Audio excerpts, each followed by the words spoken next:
યોગશાસ્ત્ર પ્રવચન નંબર 18 વિશ્વના સર્વજન કલ્યાણ થાવ, મંગળ થાવ, સર્વજીવોનો ધર્મ આચરે એવી સુંદર ભાવના સાથે આજના પ્રવચનની શરૂઆત કરશું. મંગલમ ભગવાન વીરો મંગલમ ગૌતમ પ્રભુ મંગલમ સ્થૌલભદ્રાધ્યાય જૈન ધર્મોસ્તુ મંગલમ શિવમસ્તુ સર્વજગતઃ પરહિત નિરતા ભવन्तु ભૂતગણા દોષા પ્રયાન્તુ નાશમ સર્વત્ર સુખી ભવતુ લોકઃ સર્વત્ર સુખી ભવતુ લોકઃ. એક સુંદર વાતથી આજની કથા પ્રવચનની શરૂઆત કરવી છે. આપણે આત્મતત્વ એટલે સંવેદના, લાગણી, ચૈતન્ય. બરાબર ને ઇન્દિરા શેખરભાઈ? ચૈતન્ય, સંવેદના, લાગણી, જ્ઞાન બધું આપણી પાસે છે, જડ પાસે છે નહીં. જડ પાસે કોઈ સંવેદના હોતી નથી, કોઈ લાગણી હોતી નથી. એટલે આપણે લાગણીશીલ કહેવાઈએ. કોઈ જીવ દુઃખી હોય તો આપણા હૃદયમાં કરુણાના ભાવ આવે, જીવો પ્રત્યે પ્રેમનો ભાવ આવે. આ બધી લાગણીઓ છે. પણ આપણે ત્યાં એક લાગણીશીલતા શબ્દ છે અને એક લાગણી વેડા. લોકો કોઈ વાર અતિશય લાગણીશીલ હોતા હોય છે. આપણે વ્યવહારમાં જોયું હોય, કેટલીક વ્યક્તિ એવી હોય કે એને કોઈ નાનકડું બી દુઃખ આવે તો રડવા બેસી જાય, એ સહન ન કરી શકે. હા, અમારે કુટુંબની અંદર એક બેન એવા હતા, ઉંમર થયેલી, કોઈ માદું પડ્યું એવું બી કહે ને તો એમની આંખોમાં આંસુ આવી જાય, એ રડવા માંડે. એક ભાઈ એવા છે, એ સ્મશાને જઈ જ ના શકે. એટલે આ બધી લાગણીની શું કહેવાય, અતિરેકતા કહેવાય. એ લોકો માનસિક રીતે સ્વસ્થ ન હોય. પ્રસંગ એવો છે, અમારે ખાસ મિત્ર, અંગત મિત્ર, વર્ષોથી જોડે રહેલા, મોટા થયેલા અને ખૂબ જોલી માણસ, વિનોદી. જ્યારે મળે ત્યારે જોક્સ કરે ને મજા આવે. એને એમનો દીકરો અમેરિકા રહે, 6 મહિના અમેરિકા રહે, 6 મહિના ઇન્ડિયા આવે. એક વાર અમે પેપરમાં સવારે વાંચ્યું, દુઃખદ ઘટના. એને ટ્રેન નીચે ઝંપલાઈને આપઘાત કરી લીધો.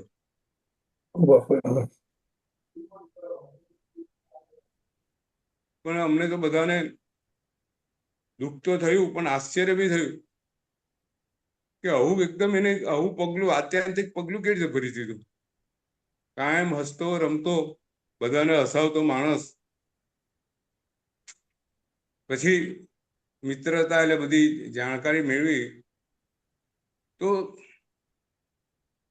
કેવું પારોબેન, કેવી નાની વાત. એનો છોકરો અમેરિકા રહે, એને અમેરિકા આ વખતે જવું નતું, એટલે છોકરાને કીધું તું થોડા દિવસ અહીં આય. તો છોકરાએ કોઈ કારણસર ના પાડી હશે. જે છોકરાએ ના પાડી, બસ એની અંદર એને એટલું લાગી આવ્યું કે મારો છોકરો મને ના પાડે છે.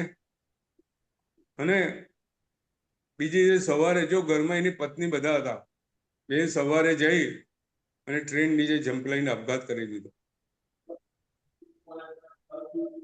લાગણી ચિંતા છે, લાગણી વેળા છે. પેપરમાં તમે ઘણી વાર વાંચતા હશો, કોઈ છોકરો કે છોકરી પરીક્ષાની અંદર નંબર ના આવે, બીજો, ત્રીજો, ચોથો આવે, પાંચમો આવે, સારા માર્ક્સ આવે, પણ સહન ન કરી શકે. એને પહેલા નંબરની અપેક્ષા હોય. શું કરે? આપઘાત કરી બેસે છે, પેપરમાં આવે છે. અને કોઈ નપાસ થયેલો છોકરો હોય એને કશો ફરક નથી પડતો, બરાબર ને પારુલભાઈ?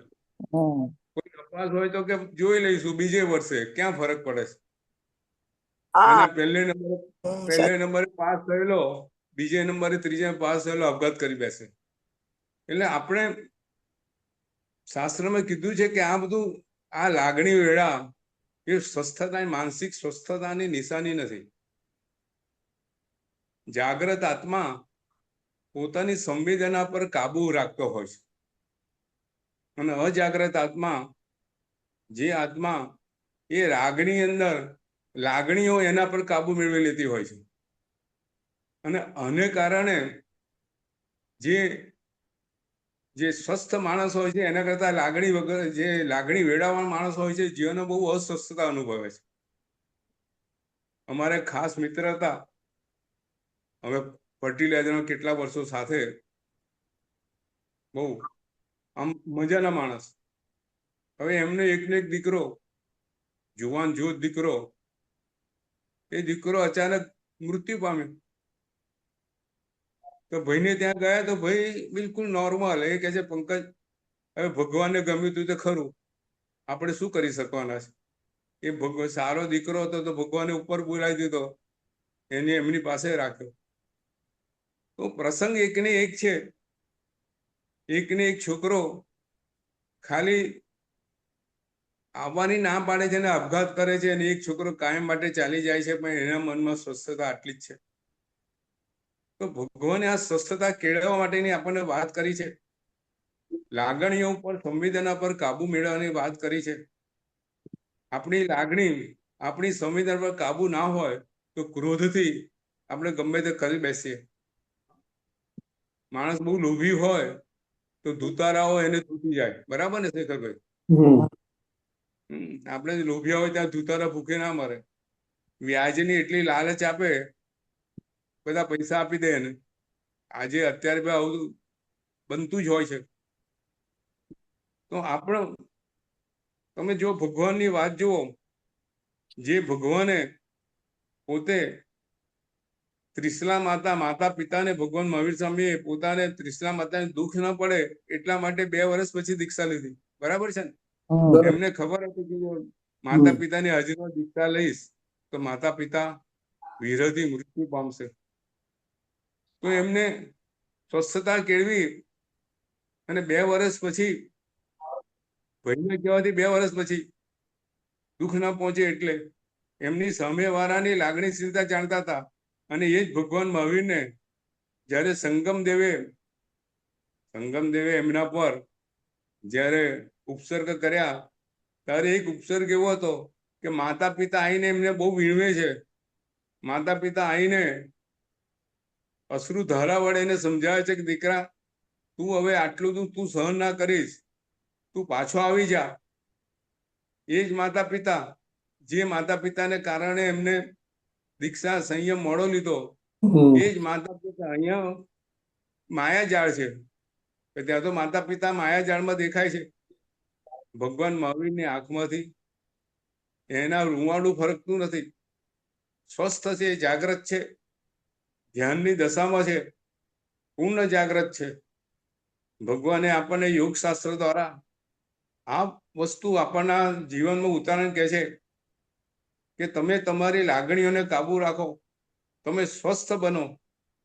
કોઈ બી પ્રસંગ ખરાબ હોય, સારો હોય, તમારી મેચ્યોરિટી, તમારી પરિપક્વતા, તમે આ પ્રસંગને કેવી રીતે સ્વસ્થતાથી ઝીલી લીધો છો એના પર છે. ખંભાતમાં એક સુંદર પ્રસંગ છે. ભગવાનનો ધર્મ જેને પામ્યો હોય એને સંસાર પ્રત્યે રાગ ના હોય, અતિ રાગ તો હોય જ નહીં.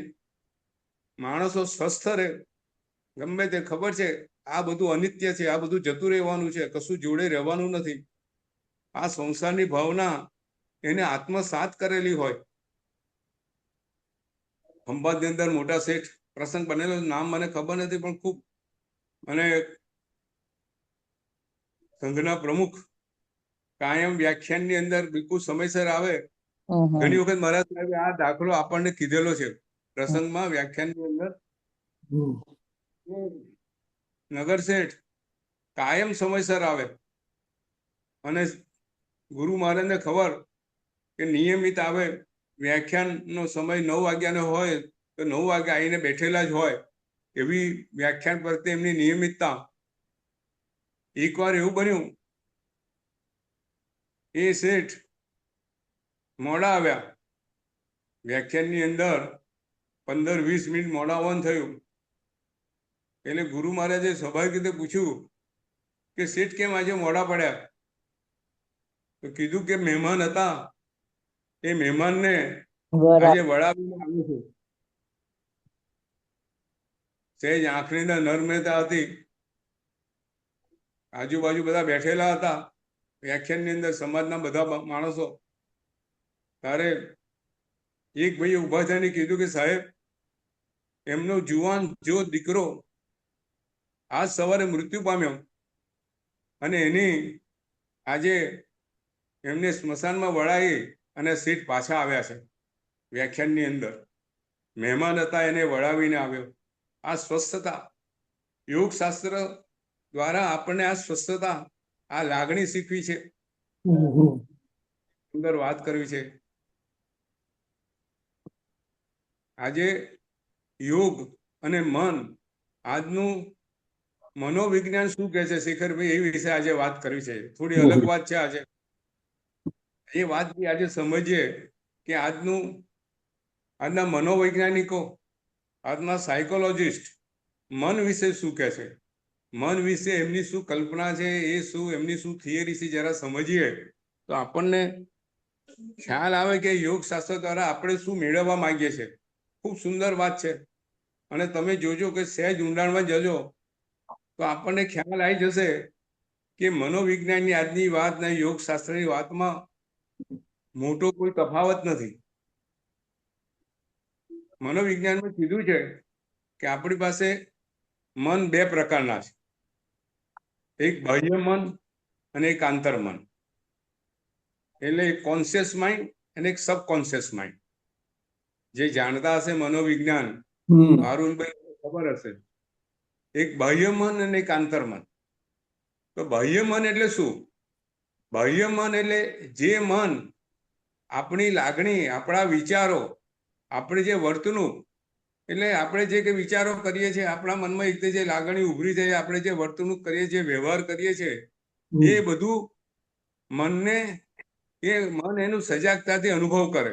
મન સજાગ હોય, મન એ સભાન હોય કે આ બધી વસ્તુ આપણે કરી રહ્યા છે. એ મનની સભાન અવસ્થા જે છે એ બાહ્ય મન. બરાબર શેખરભાઈ? આપણે બોલીએ છીએ ત્યારબાદ જાગ્રત હોય છે, મન સાંભળે છે. બરાબર? ક્રોધ કરીએ, આ બહિર્મન. આ જાગ્રત મન. આપણી બધી લાગણીઓ, આપણા બધા વિચારો, આપણી બધી વર્તણૂકો આ મનની સભાન અવસ્થામાં થાય છે, એ બાહ્ય મન. તો આંતરમન શું? કે જે લાગણી, જે વિચારો છે, એના પર જે આપણી વર્તણૂક છે, એના પર આપણો કોઈ કાબુ હોતો નથી. દાખલા તરીકે આપણે 2 જણ વાતો કરતા હોઈએ, સાદો દાખલો સમજીએ, અને હું તમને કશું અત્યારે પ્રવચન આપું છું અને તમને સંમત હો તો તમે આમ ડૂબકી હલાવો. એ ડૂબકી હલાવવાની ક્રિયા એ તમારા સભાન અવસ્થામાં થતી નથી. બરાબર ને પારુલબેન, ઇન્દિરાબેન? તમે જે ડોકી હલાવો છો, તમને ખબર હોતી નથી કે તમે તમારી ડોકી હકાર અવસ્થામાં હલાવી રહ્યા છો. તમે અસંમત હો તો ડોકી આમ બી હલે, પણ તમારી એ જાણબહાર આખી પ્રવૃત્તિ થઈ રહી છે. શેખરભાઈ, ખ્યાલ આવે છે? બરાબર? જ્યાં જાણબાર જે પ્રવૃત્તિ થઈ ગઈ એ કોણ કરાવે છે? આંતરમન, સબકોન્શિયસ માઇન્ડ. તો આપણી લાગણીઓ, આપણી જે વર્તણૂક છે, એને જે વિચારો છે, એનું નિયમન આ આંતરમન કરતું હોય છે. જો આ મોડર્ન સાયન્સની આ થિયરી છે, આપણે સમજવાની છે. આંતરમન શું કરે છે? આપણી બધી પ્રવૃત્તિ નિયમન એ કરે છે. કોઈને એક જ પ્રસંગ પર આપણે વાત કરી આજે, કોઈને એક જ પ્રસંગ ઉપર લાગણીથી પોતે આઘાત કરે છે. એ કોને કોને કરાયું? એની આંતરમન હતું. જે આંતરમને એને એવો લાગણીશીલ બનાવ્યો હતો કે પોતાની જાતને કાબુમાં ન રાખી શક્યો. બરાબર ને? એને ખબર ના પડી પોતે શું કરી રહ્યો છે.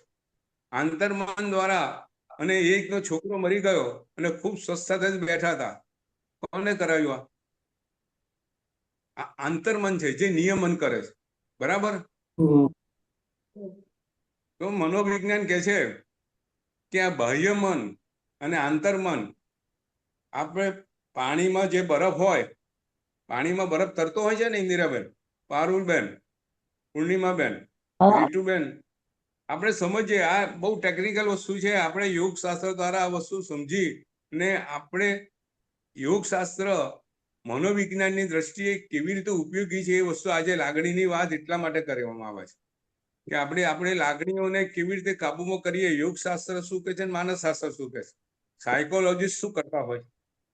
માણસ કોઈ વ્યક્તિ પોતે જે રીતે વિચારવું જોઈએ એના મેલે અયોગ્ય એની વર્તણૂક હોય, બહુ લાગણીશીલ હોય, ન કરવાનું કરતો હોય, તો સાયકોલોજીસ્ટ એને એના આંતરમન સુધી પહોંચી એને શીખવાડતા, એને જણાવતા હોય.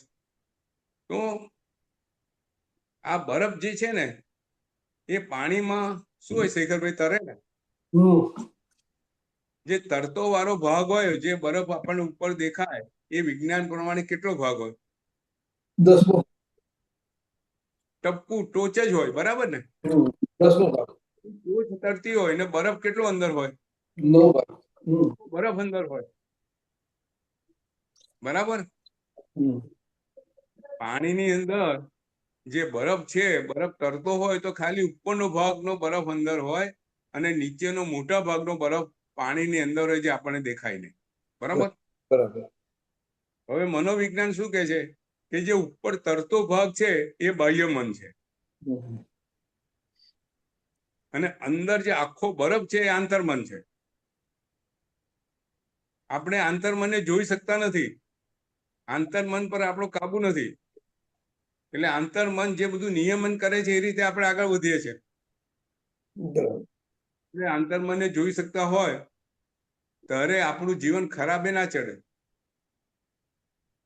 એને એક મોટો પ્રસંગ ટાઇટેનિક નો છે, આપણે બધાને ખબર હશે. પારુલબેન, ઇન્દિરાબેન,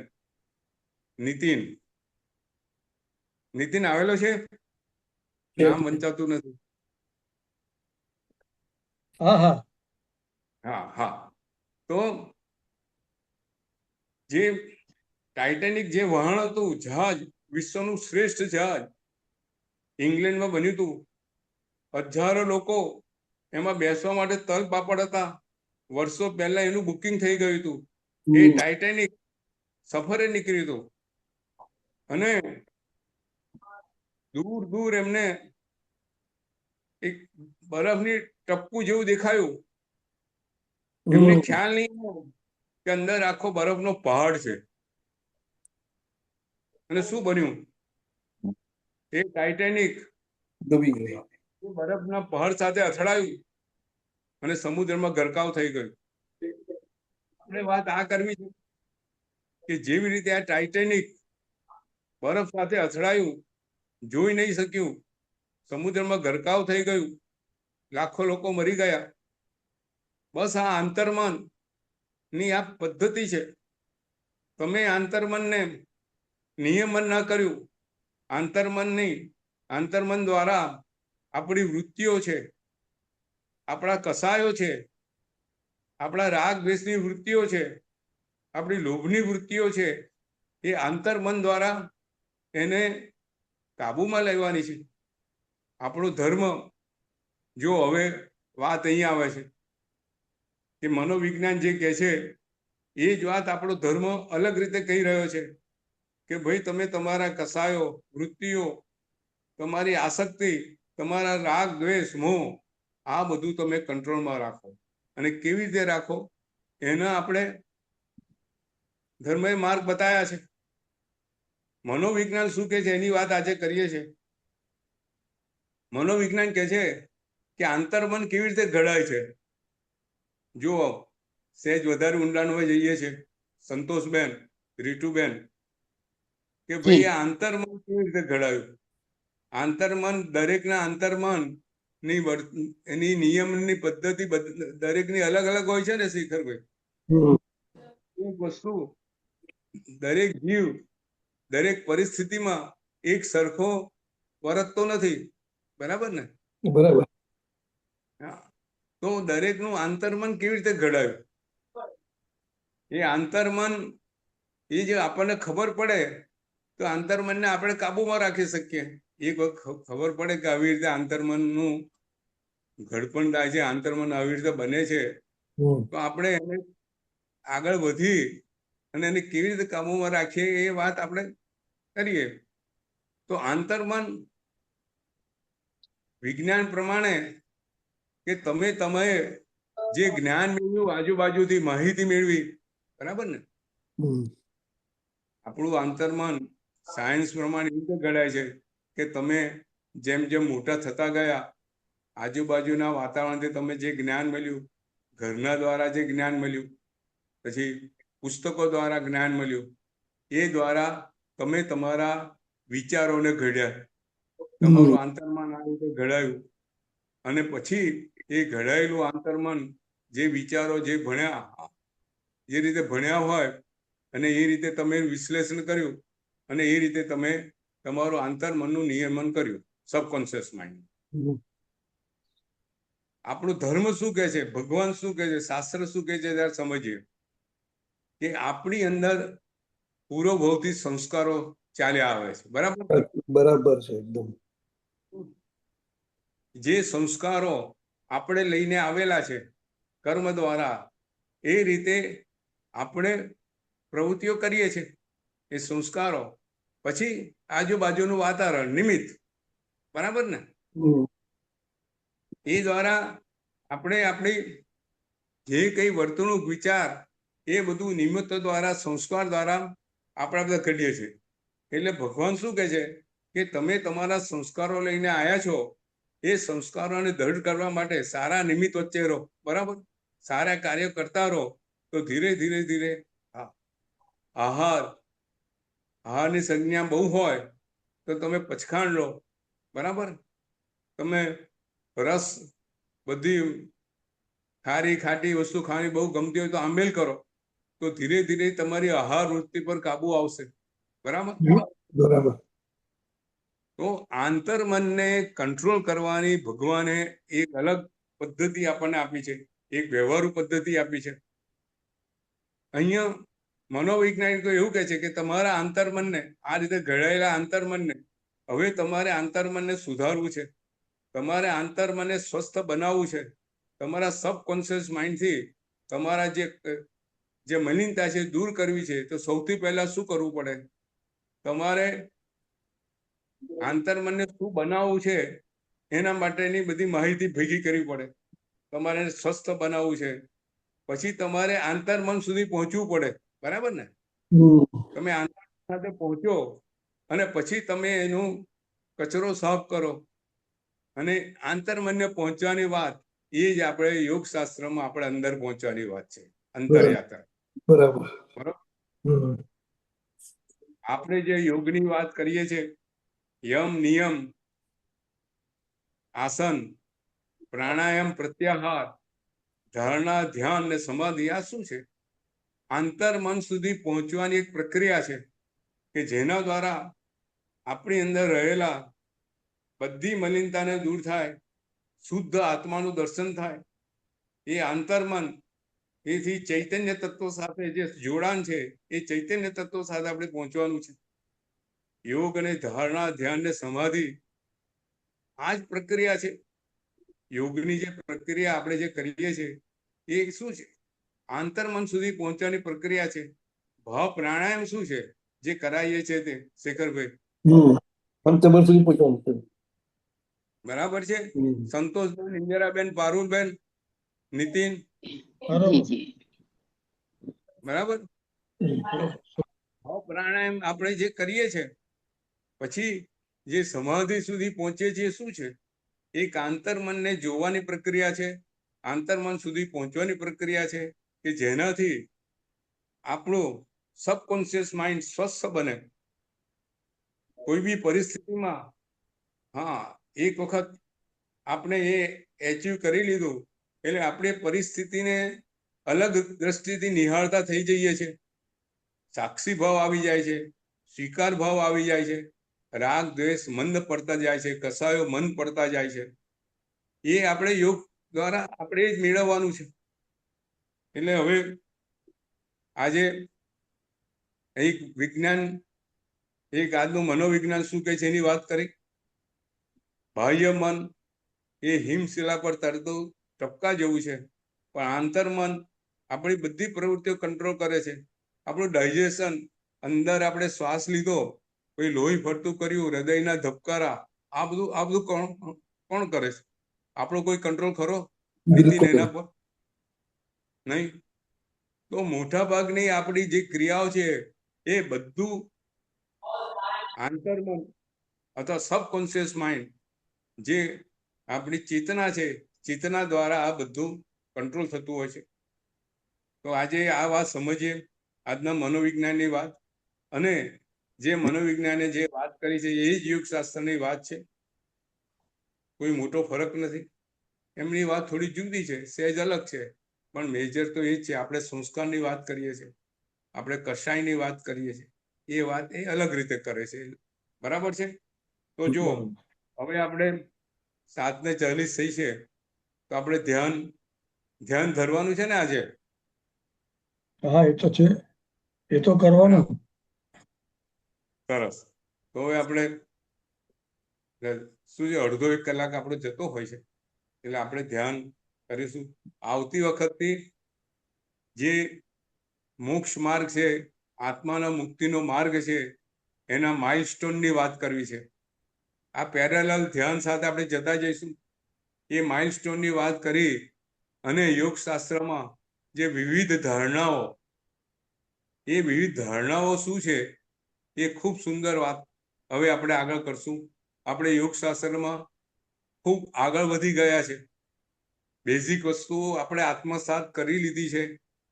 યોગની પદ્ધતિ, ધ્યાનની પદ્ધતિમાં પણ આપણે ખાસા આગળ વધ્યા છે. તો આવતી વખત મોક્ષ માર્ગના માઇલસ્ટોન જે છે, આપણે ક્યાં સુધી પહોંચ્યા, આપણી જીવ કઈ સ્થિતિમાં છે, મોક્ષ માર્ગ પર આપણે આગળ વધવાનું છે, તો આપણું કયા માઇલસ્ટોન પર પહોંચ્યા છે, એનાથી કેવી રીતે આગળ વધવાનું અને શું કરવાનું, એ બધું એ દ્વારા સમજીશું. આપણે યોગશાસ્ત્ર ક્યાંથી ચાલુ કર્યું હતું નીતિન, ખબર છે?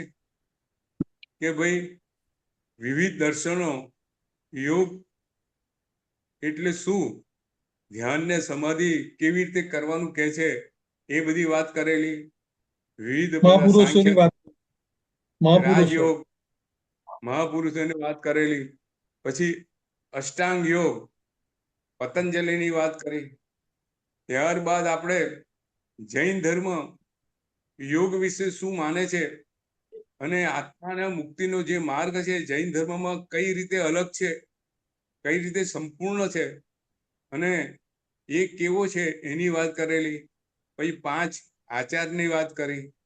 પછી આપણે ચારિત્રાચાર અને 6 આવશ્યકની વાત કરી. 6 આવશ્યક યોગ માર્ગની અંદર કેવી રીતે સહાય કરતા છે એની વાત કરી. અને આજે મનોવિજ્ઞાનની વાત કરી. અને હવે આજે યોગ દ્વારા આગળ વધશું. પછી મોક્ષ માર્ગના 14 જે માપદંડો છે એની વાત કરશું. અને પછી આગળ વિવિધ ધારણા પદ્ધતિ, વિવિધ ધ્યાનની પદ્ધતિઓ, નવકાર મંત્રનું કેવી રીતે ધ્યાન ધરવું, લોકસનું કેવી રીતે ધ્યાન ધરવું, ઓમનું કેવી રીતે ધ્યાન ધરવું, આ બધી વસ્તુઓ આપણે અહીંયા જાણીશું, શીખીશું. આપણે બધા એને આત્મસાત બી કરીશું. બરાબર છે? તો ચાલો યોગ માટે, ધ્યાન માટે તૈયાર થઈ જઈએ બધા.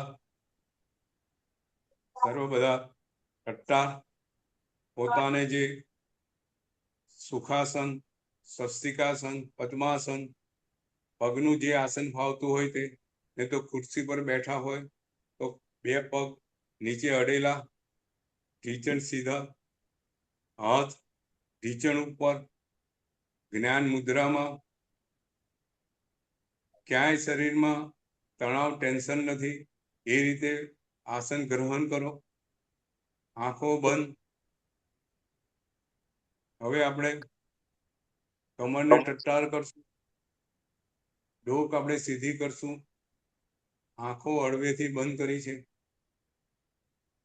ક્યાંય આપણા શરીરમાં ક્યાંય તણાવ નથી એ આપણે જોઈ લઈશું. ડાબા પગથી, ડાબા અંગૂઠાથી આપણે શરીરને શિથિલીકરણ ની ક્રિયા કરશું. શરીરને ટટ્ટાર કર્યા પછી બોડીને રિલેક્સ કરવાની છે, શરીરને શિથિલ કરવાનું છે, શરીરમાંથી તણાવ દૂર કરવાનો છે. શરીરના એક એક અંગો સહજ ભાવે ધ્યાનમાં છે.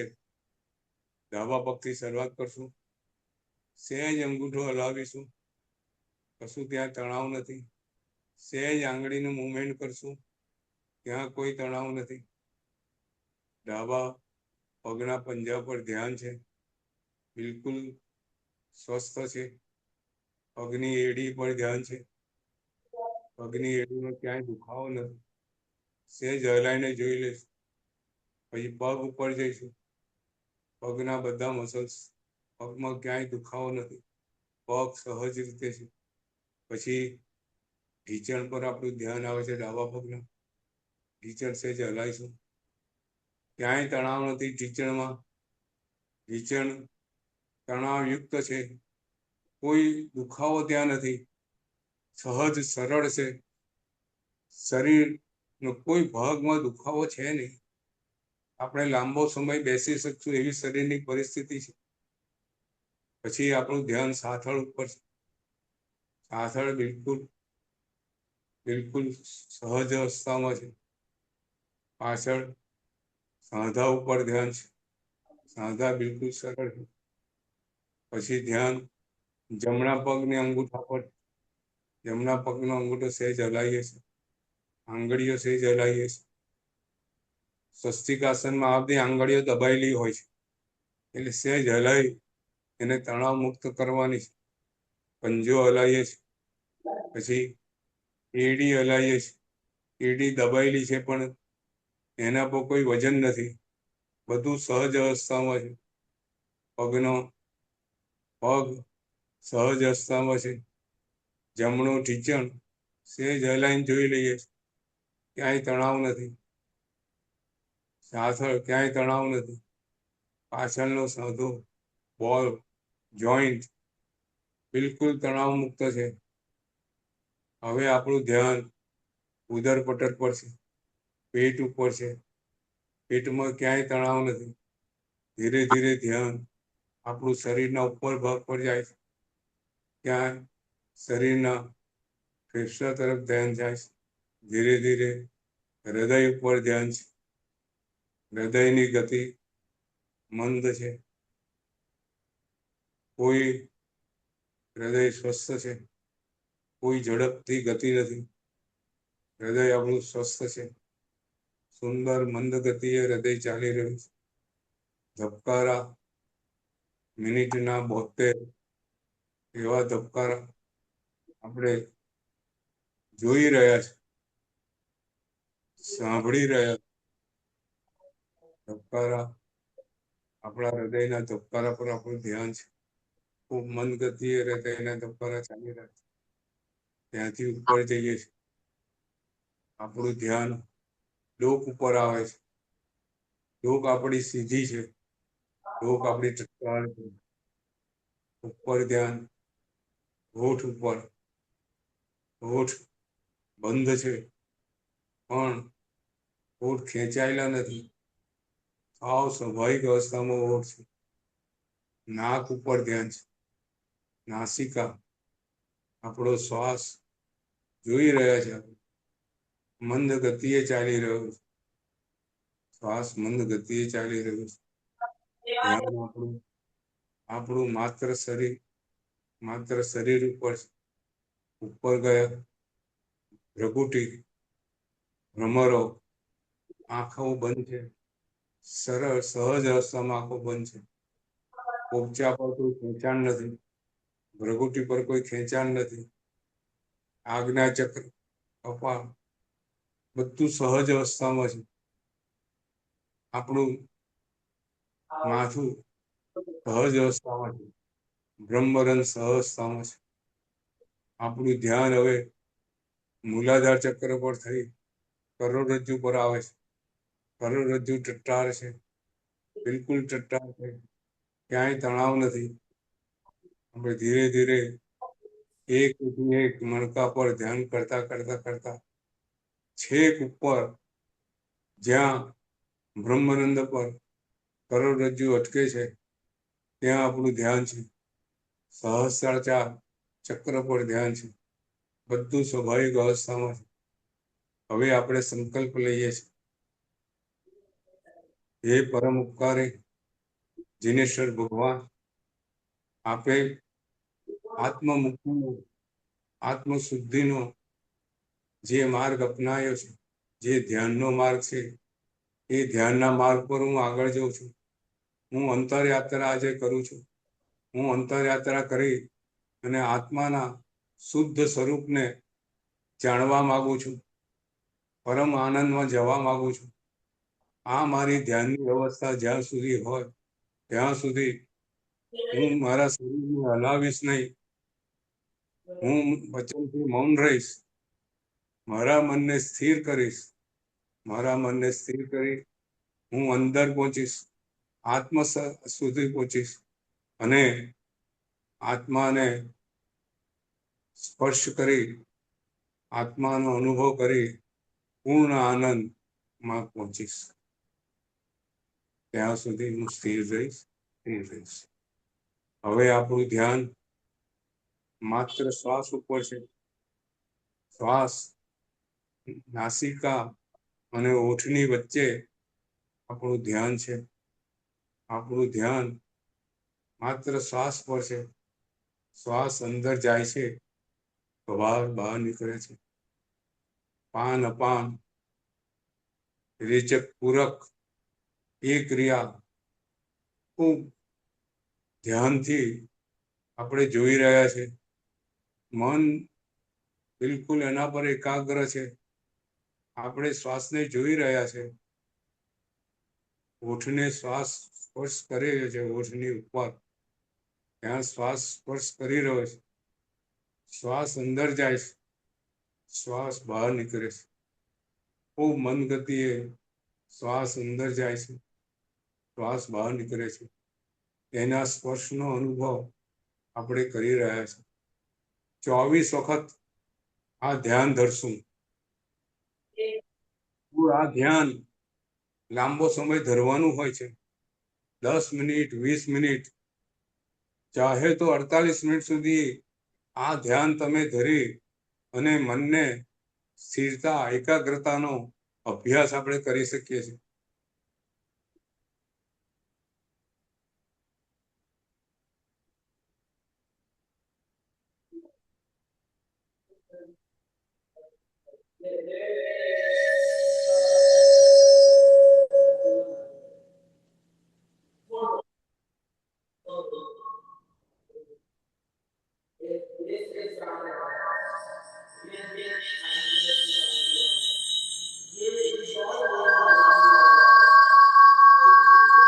બંધ કરજો, બધા ડિસ્ટર્બ થાય છે. એક માઇક બંધ કરજો.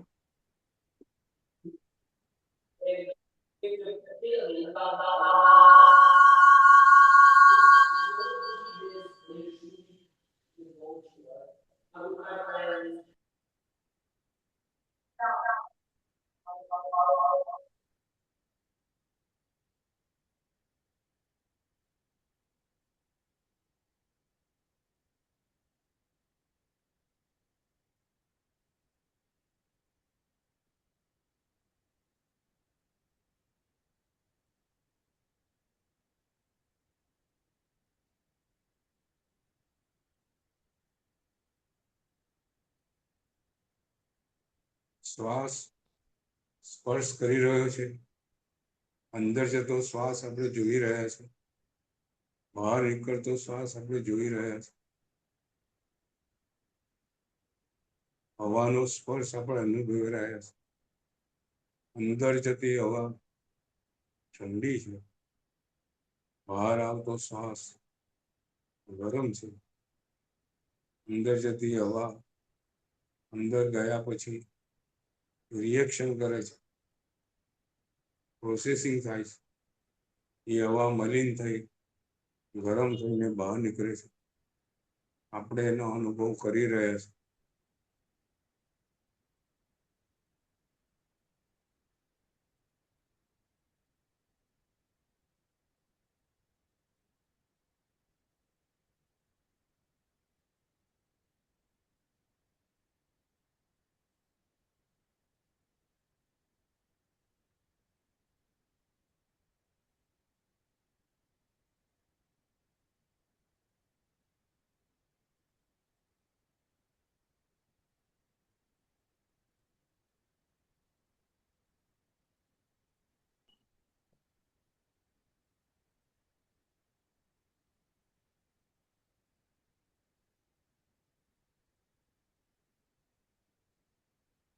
હવે આપણે દીર્ઘ શ્વાસ લઈશું.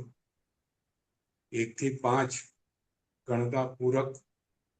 1 થી 5 જ્યારે ગણીએ ત્યારે શ્વાસ છેક અંદર ઉદર પટલ સુધી જઈ રહ્યો છે. પેટ સહેજ ફૂલી રહ્યું છે.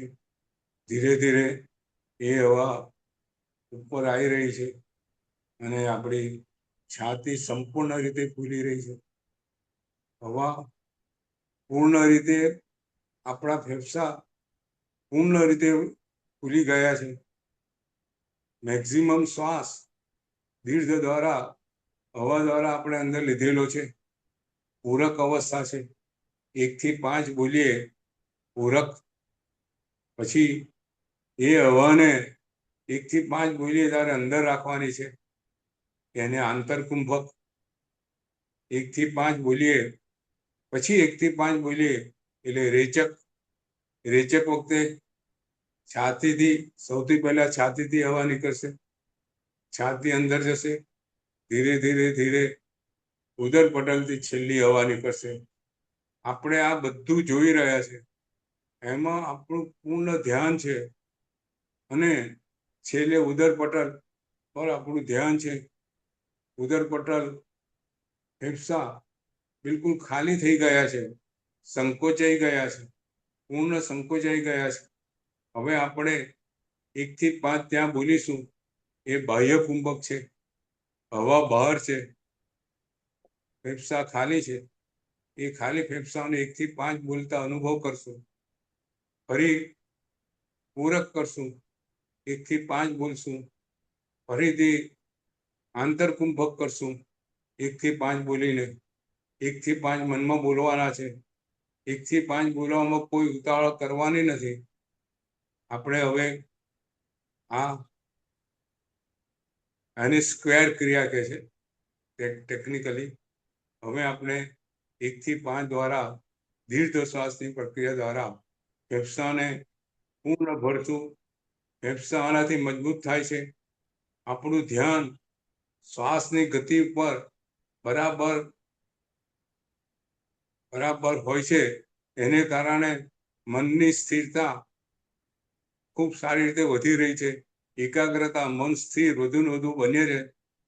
આખી પ્રક્રિયા મનની સ્થિરતાને વધારવા માટે છે અને સાથે સાથે ફેફસાની કાર્યક્ષમતા, અંદર લોહી વધુ શુદ્ધ જાય, અંદરના પ્રત્યેક અંગોને પ્રાણ તત્વ, શુદ્ધ પ્રાણ તત્વ મળે અને પ્રત્યેક અંગો એમની કાર્યક્ષમતા વધારે એવી સુંદર આ ક્રિયા છે. આ yogિક ક્રિયા છે. હવે આપણે દીર્ઘ પ્રાણાયામ કરીશું. 1 2 3 4 5 પૂરક પતી ગયું. આંતરકુંભક શ્વાસ, હવા, છાતી, ઉદર પટલ બંને ફૂલેલા છે બરાબર. આંતરકુંભક 1 2 3 4 5. રેચક છાતીથી શ્વાસ નીકળશે, હવા નીકળશે. 1 2 3 4 5 ધ્યાન આપણું ઉદરપટલ પર છે. બાહ્ય કુંભક 1 2 3 4 5 પૂરક 1 2 3 4 5 આંતરકુંભક 1 2 3 4 5 રેચક 1 2 3 4 5 બાહ્ય કુંભક 1 2 3 4 5. હવે આપ બધા મનમાં 12 વખત આ પ્રક્રિયા કરશું. એક આખો સ્ટેપ એક વાર, એવી રીતે 12 વાર આ પ્રક્રિયા આપણે કરશું. આપણું ધ્યાન માત્ર શ્વાસની ગતિ ઉપર અને ફેફસા પૂર્ણ ફૂલે, ઉદરપટલ પૂર્ણ ફૂલે એ કાળજી લઈશું.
હવે આપણે પ્રાણાયામ કરશું. દીર્ઘ શ્વાસની પ્રક્રિયા ફેફસાને મજબૂત કરે છે. શ્વાસના રોગો દૂર કરવામાં ખૂબ મદદગાર છે. રોજ આ પ્રક્રિયા કરવાથી લોહી શુદ્ધ બનતું જાય છે. દરેક અંગોમાં શુદ્ધ લોહી વધુ વધુ પહોંચતું જાય છે. મન તો સ્થિર થાય છે, એ ઉપરાંત શરીરને પણ ખૂબ સરસ ફાયદાકારક આ પદ્ધતિ છે. રોજ 10 મિનિટ તમારે મંદ ગતિએ પ્રાણાયામ, ત્યારબાદ 10 મિનિટ 10 મિનિટ ભાવ પ્રાણાયામ અને પછી છેલ્લી 12 મિનિટ આપણે સમાધિ. આખી પ્રક્રિયા તમે આ રીતે કરી શકો છો. હવે આપણે ભાવ પ્રાણાયામ કરશું. દીર્ઘ શ્વાસ તો આપણે લેતા આપણે ખ્યાલ આવી ગયો છે. દીર્ઘ શ્વાસ લેતા સાથે સાથે પ્રાણ તત્વ અંદર જઈ રહ્યું છે એનો અનુભવ કરશું. એ પ્રાણ તત્વ સાથે સાથે શુદ્ધ ભાવના પૂતગલો, શાંત ભાવના પૂતગલો, પ્રસન્નતા ભાવના પૂતગલો આપણી અંદર હવા સાથે જઈ રહ્યા છે. એ પૂતગલોથી આપણે શાંત બની રહ્યા છે. આપણે પ્રસન્ન ભાવમાં આવી રહ્યા છે. ઉપસમ ભાવ, ચિત્તની પ્રસન્નતા એ આપણે અનુભવી રહ્યા છે. અને જ્યારે શ્વાસ બહાર કાઢીએ ત્યારે આપણો ક્રોધના પૂતગલો નીકળી રહ્યા છે, અહંકારના પૂતગલો નીકળી રહ્યા છે, અશાંતિ નીકળી રહી છે, અશુભ ભાવના પૂતગલો બધા નીકળી રહ્યા છે. એ અનુભવ કરશું, એ વિચાર કરશું, એ ચિંતન કરશું. અને એ રીતે ભાવ પ્રાણાયામ હવે આપણે ચાલુ કરશું. ભાવ પ્રાણાયામ આપણે 12 વખત કરશું, 24 વખત કરશું. ભાવ પ્રાણાયામ 24 વખત ભાવ પ્રાણાયામ. આપણું શરીર સ્થિર છે, આપણી ડોક ટટ્ટાર છે, આપણા હાથ સ્થિર છે, શરીરમાં ક્યાંય તણાવ નથી. ધ્યાન માત્ર આપણું શ્વાસ ઉપર છે. શ્વાસ પૂરક દ્વારા શ્વાસ અંદર લઈએ છીએ. હવા સાથે પ્રાણ તત્વ શરીરમાં દાખલ થઈ રહ્યું છે. એ પ્રાણ તત્વ સાથે શુભ ભાવના પૂતગલો અંદર જઈ રહ્યા છે. અનુભવ આપણે કરી રહ્યા છે. શાંત ભાવના પૂતગલો અંદર જઈ રહ્યા છે. ઉપસમ ભાવના પૂતગલો અંદર જઈ રહ્યા છે. પ્રસન્નતાના પૂતગલો અંદર જઈ રહ્યા છે. પૂરક કર્યું પછી આંતરકુંભકની અંદર જે પ્રસન્નતા ભાવો અંદર જઈ રહ્યા છે એનો આપણે અનુભવ કરીએ છીએ. શરીરના પ્રત્યેક ભાગ ઉપર, શરીરના પ્રત્યેક કોષ ઉપર આ પ્રસન્નતાનો અનુભવ આપણે કરી રહ્યા છે. હવે આપણે રેચક કરીએ છીએ. રેચક દ્વારા અશુભ ભાવના પૂતગલો અંદરથી નીકળી રહ્યા છે. ક્રોધ નીકળી રહ્યો છે, લોભ નીકળી રહ્યો છે, અહંકાર નીકળી રહ્યો છે. આત્મા આપણો સ્વચ્છ બની રહ્યો છે, મલિનતા દૂર થઈ રહી છે. પછી બાહ્ય કુંભક શુદ્ધ એવો આત્મામાં આપણે સ્થિર થઈએ છીએ 1 થી 5 સુધી. બધું અશુભ તત્વો નીકળી ગયા છે. આપણા સ્વચ્છતા આવી રહી છે, અનુભવ કરીએ છીએ. ફરી પાછો પૂરક 1 થી 5 શુભ પૂતગલો અંદર જઈ રહ્યા છે.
હવે આપણે ભાવ પ્રાણાયામ પૂર્ણ થાય છે.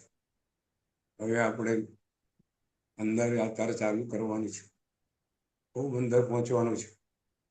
અંદર પહોંચી શાંતિ, પ્રસન્નતા, આત્મતત્વનો અનુભવ કરવાનો છે. આપણા ચૈતન્ય તત્વ સાથે આપણું મિલાપ કરવાનું છે. પરમ શાંતિ, પરમ પ્રસન્નતા અનુભવ કરવાનો છે. આપણું ધ્યાન અંદર જતા જતા છેક અંદર મૂલાધાર ચક્ર સુધી પહોંચશે, કુંડલિની સુધી પહોંચશે. આપણું ધ્યાન ત્યાં સ્થિર થશે. સ્થિર ધ્યાન પર આપણે રહેવાનું છે. ત્યાં શાંતિ, પ્રસન્નતા અનુભવ કરવાનો છે. એક અદ્ભુત અનુભવ, એક વિશિષ્ટ અનુભવ આપણે મેળવવાનો છે. હું બોલું છું 1 થી 10, આપણે બધું જેમ 1 બોલું અંદર, 2 બોલું વધુ અંદર, 3 બોલું એનાથી વધુ અંદર, 4 બોલું વધુ અંદર, એમ કરતા કરતા 10 બોલીશ ત્યાં સુધી છેક અંદર મૂલાધાર ચક્ર, કરોડરજ્જુને એમ ત્યાં સુધી આપણું ધ્યાન રહેશે. ત્યાં આપણું ધ્યાન સ્થિર થશે. જો ધ્યાન ત્યાં ડિસ્ટર્બ થાય તો ફરીથી મનની અંદર 1 થી 10 બોલી ફરીથી મૂલાધાર ચક્ર પર આપણે ધ્યાન લઈ જઈશું. ધ્યાનની અંદર કદાચ ઊંઘ આવી જાય તો ફરી જાગ્રત થઈ અને આપણે ધ્યાન ત્યાં કેન્દ્રિત કરશું. સંપૂર્ણ સભાન અવસ્થામાં આ ધ્યાન છે. મૂલાધાર ચક્ર પર આપણું ધ્યાન છે. આપણે પ્રસન્નતાનો અનુભવ કરવાનો છે. 1, 2, 3 અંદર, 4 વધુ અંદર, 5 વધુ અંદર, 6 વધુ અંદર, 7 એનાથી અંદર, 8 ખૂબ અંદર, નાભી સુધી પહોંચી ગયેલા છે. નાભીના અંદરના ભાગમાં આપણે પહોંચેલા છે. 9 નાભી નીચે, 10 છેક કરોડરજ્જુને જ્યાં કુંડલિની છે, કુંડલિની જ્યાં સુષુપ્ત અવસ્થામાં પડેલી છે. આપણું ધ્યાન ત્યાં છે. આપણું ધ્યાન ત્યાં છે. આપણું ધ્યાન ત્યાં છે. મૂલાધાર ચક્ર પર ધ્યાન છે. ખૂબ શાંતિ, પરમ શાંતિ અનુભવ કરી રહ્યા છે. એક અદ્ભુત પ્રસન્નતાનો અનુભવ કરી રહ્યા છે. જીવનમાં ક્યારેય ન માણેલી પ્રસન્નતા, ન અનુભવેલી શાંતિ આજે આપણે પ્રાપ્ત કરી રહ્યા છીએ. સુંદર આત્મતત્વ, નિર્મળ આત્મતત્વ, જ્ઞાનમય આત્મતત્વ, તેજમય આત્મતત્વ એનો અનુભવ કરી રહ્યા છે. આપણો આત્મા તેજમય છે, નિર્મળ છે. ચંદ્ર જેવો નિર્મળ છે, સૂર્ય જેવો તેજસ્વી છે, સાગર જેવો ગંભીર છે. અત્યંત આનંદની અંદર ચૈતન્ય તત્વ રહે છે. પરમ આનંદ, શાશ્વત આનંદ, અવ્યાભાદ સુખ આત્મા અનુભવી રહ્યો છે. અનુભવ આપણે કરી રહ્યા છે. ખૂબ અંદર આપણું ધ્યાન છે. બહુ અંદર, માત્ર શાંતિ, માત્ર પ્રસન્ન.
બહુ સુંદર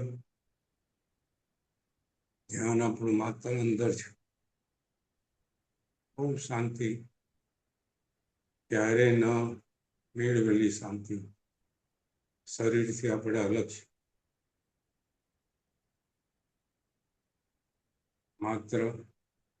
માત્ર શાંતિ, ચૈતન્ય તત્વ આપણું ધ્યાન છે. બહુ પ્રસન્ન શાંત.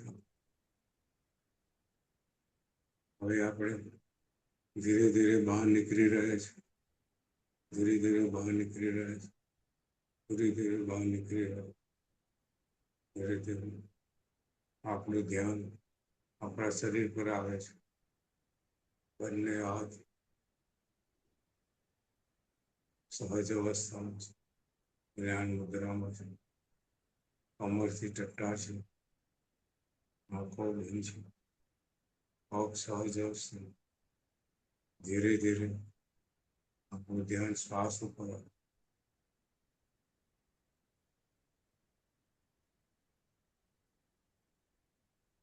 ધીરે ધીરે આપણે આંખો ખોલી રહ્યા.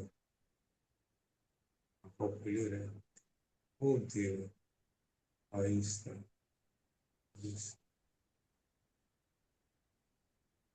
બંને હાથને છે શરીરમાં ગરમાવો લાવીશું. બે હાથને આવી રીતે વંદન કરીશું.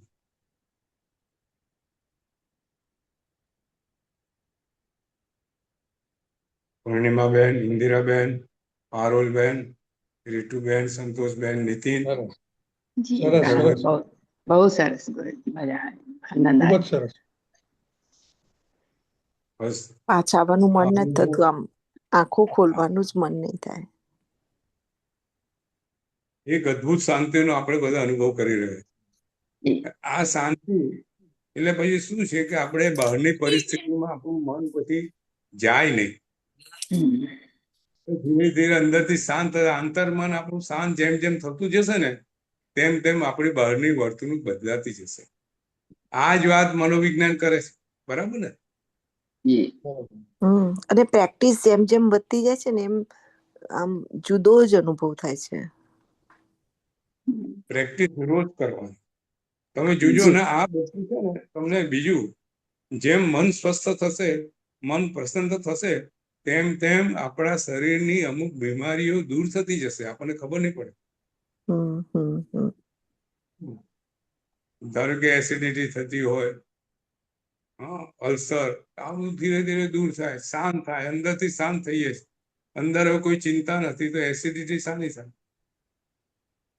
મન સ્વસ્થ હોય તો બધું યાદ રહે આપણને, યાદ શક્તિ વધે, ઘડપણ દૂર થતું જાય. આ યોગીઓનું જીવન લાંબુ કેમ હોય છે? કારણ કે અંદરથી પૂર્ણ સ્વસ્થ હોય છે. આવી ક્રિયાઓ દ્વારા એટલી સ્વસ્થતા પ્રાપ્ત હોય છે કે જીવનની કોઈની બહારની વસ્તુ એમને ચલાયમાન નથી કરી શકતી. એ તો આપણે મેળવવાનું છે. બરાબર ને?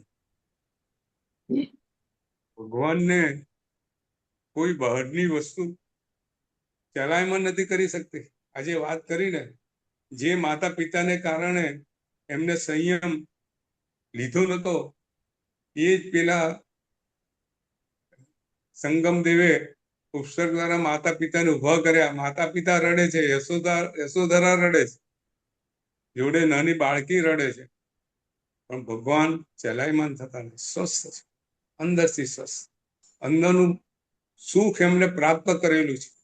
અંદરનો આનંદ અદ્ભુત પ્રાપ્ત કરેલો છે. એ આનંદ આપણે પ્રાપ્ત કરવાનો.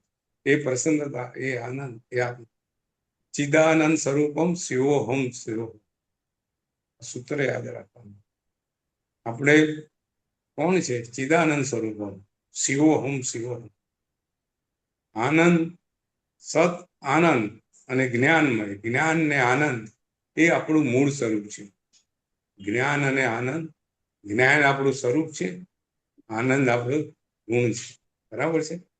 હવે કોઈ પ્રશ્ન ના હોય આજના પ્રવચનની અહીંયા સમાપ્તિ કરશું. જી ગુરુજી. કોઈ પ્રશ્ન હોય તો પૂછો. નીતિન? ના બરોબર, સરસ. હા, સંતોષબેન, સરસ પૂર્ણિમાબેન, ગુરુજી. હા, પારુલબેન? સરસ. ના બસ ગુરુજી આજે નથી પ્રશ્ન. ઓકે, તો આપણે નવકાર મંત્ર ગણી છૂટા પડશું. નમો હરિહંતાણમ, નમો સિદ્ધાણમ, નમો આયર્ણમ, નમો વજ્જાયામ, નમો લોયે સંવસાહુ, નમો યેસુ પંચ નમુકારો, સંભો ભાવ પણાસનો, મંગલાનંચ સભ્યસિમ, પરમમ હવૈ મંગલમ, જેનાજ્ઞા વિરુદ્ધે કે બુરાઈ તે સહિત મન વચન કાય ઈચ્છા મિલતા. સર્વને પ્રણામ. સર્વ સુખી થાવ, સર્વનું મંગળ થાય, વિશ્વના સર્વ જીવનું કલ્યાણ થાય, સુંદર થાય. પ્રણામ ગુરુજી બધા. પ્રણામ. પ્રણામ. પ્રણામ ગુરુજી, સૌને પ્રણામ, સૌ શાતા મરે છે. બધા સૌ સુખ પ્રણામ સાથે ગુરુજી.